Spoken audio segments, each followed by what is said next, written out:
I don't think there's anyone who could quite fill that void. But of course, Steve has put together an incredible team, and there's such a concentration of talent at Apple. It will continue to do great things for many years to come. Something that Steve Jobs was that I think was quite admirable was he was ultra product focused, like down to the little details, and he and the other people at Apple would really try hard to have these, both at a high level and a small level, these delightful things happen. So the product was it just made you happy.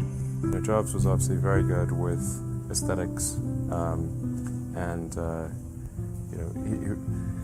he understood technology, of course, and he really understood what people wanted even when they didn't know themselves. Well, he's certainly someone I've admired.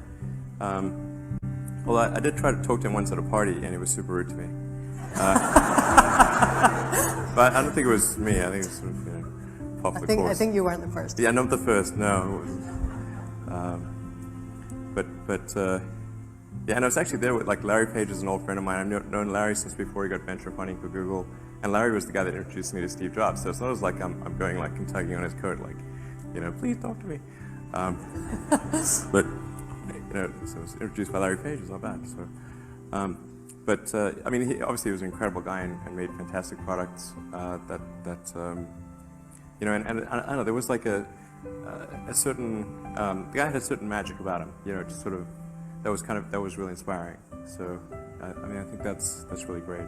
Is there that magic that you try and emulate? No, I think Steve Jobs is way cooler than I am. So. I mean, he meant an incredible amount to. I mean, he must have affected directly the lives of over 1 billion people, and made the world a better place for them in so many different ways. When it comes to obviously consumer electronics, music, entertainment of all kinds, with Pixar. The world is certainly a slightly worse place for his passing.